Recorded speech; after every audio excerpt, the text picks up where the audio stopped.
வணக்கம். நான் கிருஷ்ணராஜ். மனிதர்களுக்கு புலப்படாத இந்த ஃபிஃப்த் ஃபோர்ஸ் அப்படின்னு சொல்லுவாங்க.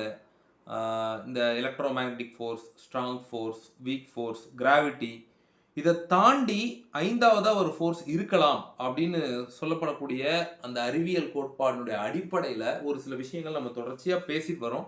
நம்ம சேனல்லே நம்ம ஃபிஃப்த் ஃபோர்ஸை பற்றி பேசியிருக்கோம். நிறைய எக்ஸ்ட்ரா டெரஸ்ட்ரியல் இன்டெலிஜென்ஸ் பற்றி பேசும்போது இந்த ஃபிஃப்த் ஃபோர்ஸ் பற்றி நிறைய கிராஸ் ஃபோர்ஸ் பண்ணியிருக்கோம். ஸோ அந்த அடிப்படையில் இன்னைக்கு நான் சொல்ல போகிறதும் இந்த மாதிரியான ஒரு விஷயம்தான்.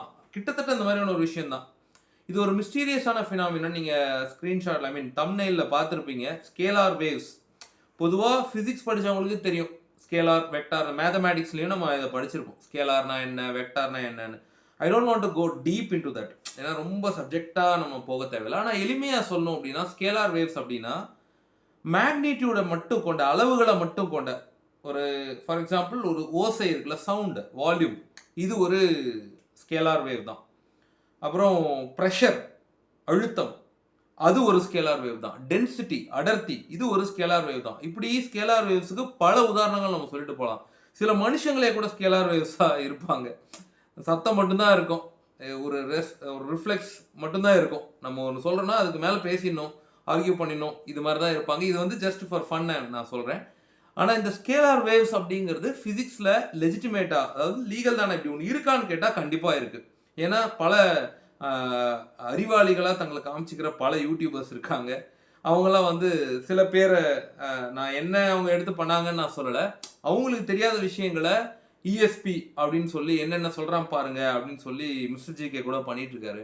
உங்களுக்கு தெரியல, அவ்வளோதான். உடனே நீங்கள் சொல்கிறது மட்டும்தான் சயின்ஸு, மற்றதெல்லாம் சூடோ சயின்ஸு அப்படின்னு சொல்லி பிராண்ட் பண்ணி சயின்ஸுக்கு ஒரு நீங்கள் சயின்ஸை ப்ரொமோட் பண்ணுறது ஓகே, ஆனால் மற்றதெல்லாம் சூடோ சயின்ஸ்னு சொல்லி ஒதுக்கிற முடியாதுங்கிறது என்னுடைய கண்ணோட்டம், என்னுடைய தாழ்மையான கருத்து. இதுதான் கரெக்டு நான் சொல்லலை. நான் அந்த மாதிரி ஆளும் கிடையாது. ஸோ இஎஸ்பி மாதிரியான ஷோஸ்க்கு நம்ம வந்து ஆதரவு கொடுக்குறோம். ஆனால் இந்த டாபிக்ஸை வந்து மிஸ்ட்ரிலையும் சேர்க்கலாம், சயின்ஸ்லையும் சேர்க்கலாம், சயின்ஸ் ஃபிக்ஷன்லையும் சேர்க்கலாங்கிறது என்னுடைய கருத்து. அதனால தான் இதுக்கு என்னுடைய கிரெடிபிலிட்டி எப்படி இருக்குது, இப்படி ஒன்று இருக்கா அப்படின்னு தேடும்போது, ஆமாம், மேத்தமேட்டிக்ஸ்லையும் ஃபிசிக்ஸ்லையும், அதாவது சேக்ரெட் ஜாமெட்ரின்னு நம்ம சொல்கிறோம் இல்லையா, நம்ம பிரபஞ்சம் அப்படிங்கிறதே ஒரு கோல்டன் ரேஷியோவால் ஆனது. நம்ம பிரபஞ்சமே வந்து ஒரு ஒரு ஜாமெட்ரிக்கல் ஃபிகர்ஸால் ஆனது. நம்ம பார்க்கக்கூடிய நிறங்கள், நம்ம பார்க்கக்கூடிய மனிதர்கள், பூக்கள், எல்லாமே நம்ம எல்லாமே ஒரு ஜாமெட்ரிக்கல் சிமிட்ரி கொண்டிருக்கு அப்படிங்கிறத நம்ம சமீபத்தில் கூட நம்ம பேசியிருந்தோம் நம்ம வீடியோஸில். ஸோ அந்த பாயிண்ட் ஆஃப் வியூவில் பார்க்கும்போது இந்த ஸ்கேலார் வேவ்ஸ் அப்படிங்கிறது அறிவியல் ரீதியாக இருக்குன்னு சொல்லப்படுற ஒரு விஷயம். இப்போது இந்த ஸ்கேலார் வேவ்ஸை நிக்கோலா டெஸ்லா தன்னுடைய wireless power transmission, wireless energy டிரான்ஸ்மிஷனுக்கு பயன்படுத்தினாரு அப்படிங்கிறது சிஏஏனுடைய, அமெரிக்காவினுடைய சிஐஏ, உளவு நிறுவனமான சிஏஏனுடைய டீக்ளாசிஃபைட் டாக்குமெண்ட்டில் ஒரு ப்ரூஃபாக இருக்குது. இன்றைக்கும் நீங்கள் scalar technology and climate control அப்படின்னு நீங்கள் கூகுள் பண்ணிங்கன்னா இதை பற்றி ஏகப்பட்ட கிளாசிஃபிகேஷன்ஸ் வருது, நிறைய ஈக்குவேஷன்ஸ் வருது. நான் அதில் பெரிய புலமைத்தன்மையெல்லாம் எனக்கு அதில் இல்லை. பட் இருந்தாலும் எனக்கு தெரிஞ்ச ஃபிசிக்ஸை வச்சு நான் சொல்கிறேன். மேக்ஸ்வெல்ஸ் ஈக்குவேஷன் ஒன்று இருக்குது. அந்த மேக்ஸ்வெல்ஸ் ஈக்குவேஷனுடைய ஒரு நீட்சியாக தான் இந்த ஸ்கேலார் டெக்னாலஜியை இப்போது இன்றைக்கி நேரத்தில் 1960களிலிருந்து அமெரிக்காவுக்கு முன்னாடியே யூஎஸ்எஸ்ஆர், இன்றைக்கி ரஷ்யா மற்றும் பல நாடுகளாக, லிட்டுவேனியா, இப்படி யூஎஸ்எஸ்ஆர் அப்படிங்கிற அந்த நாடு பல நாடுகளாக செஞ்சு போய் உடஞ்சி போயிருக்கு இல்லையா. ஸோ அது யூஎஸ்எஸ்ஆராக இருந்தப்பலேருந்து அமெரிக்காவுக்கும் ரஷ்யாவுக்கும் கோல்டு வார், பனிப்போர் அப்படிங்கிறது இருந்தது அப்படிங்கிறது நம்ம எல்லாருக்குமே தெரியும். இந்த பனிப்போர் காலத்திலேயே இந்த ஸ்கேலார் டெக்னாலஜியை ரஷ்யா பயன்படுத்தினாங்கன்னும், அவங்கக்கிட்டேருந்து அதை ரிவர்ஸ் மேப்பிங் பண்ணி, ரிவர்ஸ் டெக்னாலஜி பண்ணி யூஎஸும், அதாவது சிஐஏவும் பயன்படுத்தினாங்க. நம்ம நிறைய இந்த மாதிரி பேசியிருக்கோம். ப்ராஜெக்ட் எம்கே அல்ட்ரா, நிறைய எக்கச்சக்கமாக இந்த மாதிரி நம்ம பேசியிருக்கோம். ஸோ அந்த வரிசையில் இந்த ஸ்கேலார் டெக்னாலஜிங்கிறது இருக்குது, ஸ்கேலார் வேவ்ஸுங்கிறது இருக்குது. இந்த வேவ்ஸை பயன்படுத்தி ஓசை, அதாவது சவுண்டு, ப்ரெஷரு, டென்சிட்டி, இதை கண்ட்ரோல் பண்ண முடியும் அப்படிங்கிறதும் அறிவியல் ரீதியாக ப்ரூவ் பண்ணப்பட்ட ஒரு விஷயம். இது வந்து சூடோ சயின்ஸ்க்கு நான் சப்போர்ட்லாம் பண்ணல, இது வரைக்கும் சயின்ஸு. இப்போது அமெரிக்காவுடைய சிஐஏ எதுக்காக இதை பயன்படுத்தணும், இல்லை ரஷ்யாவே கூட எதுக்காக இதை பயன்படுத்தணும்? ஒரு ஆர்மி இருக்குன்னு வச்சுக்கோங்க. ஒரு ஆர்மி, இப்போ நீங்கள் பார்த்துருப்பீங்க உலக போரில் ஹிட்லருடைய ஆர்மி வந்து செர்பியாவை கடந்து வரும்போது, அங்கே செர்பியாங்கிறது உங்களுக்கு தெரியும், நார்த் போல் கிட்ட இருக்கக்கூடிய ஒரு நாடு. ஸோ அங்கே அந்த குளிரை தாக்கு பிடிக்க முடியாமல் அவங்க தோத்துட்டாங்க அப்படிங்கிறது உலக போரை பற்றி படித்தவங்க எல்லாருக்கும் தெரியும்.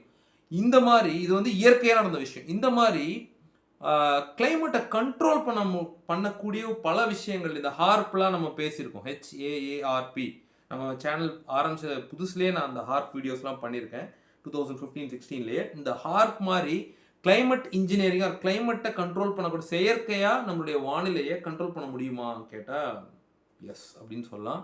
டைரக்ட் எனர்ஜி வெப்பன் ஒன்று இருக்குது. அப்புறம் நம்ம முன்னாடியே பார்த்துருக்கோம் ஃப்ளைட்டில் வந்து நம்மளுடைய அயனாஸ்பியரில் சில மாற்றங்கள் பண்ணுறது மூலமாக நம்மளுடைய இப்போ ஒன்றும் இல்லைங்க, நம்ம தமிழ்நாட்டில் கடலூரில் நான் இருந்து பேசிகிட்டு இருக்கேன். நம்ம தமிழ்நாடு ஃபுல்லாகவே நம்ம எடுத்துக்கலாம், கடலூர்னு மட்டும் இல்லை. இப்போ நம்ம செப்டம்பர் 2024 இருக்கும். பொதுவாக இந்த பீரியட் ஆஃப் தி இயர் எப்படி இருக்கும்? இவ்வளோ வெயில் அடிக்குமா? இப்படி இருக்குமா? இப்போ இதை கேட்டால் நம்ம வந்து என்ன சொல்லுவாங்க, இது வந்து நீங்கள் டீஃபாரஸ்டேஷன், அதாவது காடுகளை அழிக்கிறதுனால இப்போ வெஸ்டர்ன் காட்ஸ் இருக்குது, அங்கே வந்து காற்றடிச்சு அது கொஞ்சம் கொஞ்சமாக மலைகளால் தடுக்கப்பட்டு காடுகளால் தடுக்கப்பட்டு அது இங்கே வரும்போது அதனுடைய பேட்டர்ன் வேறையாக இருக்கும் அப்படின்னு சொல்லுவாங்க. இது உலகம் ஃபுல்லாக இருக்கிற ஒரு விஷயம்தான்.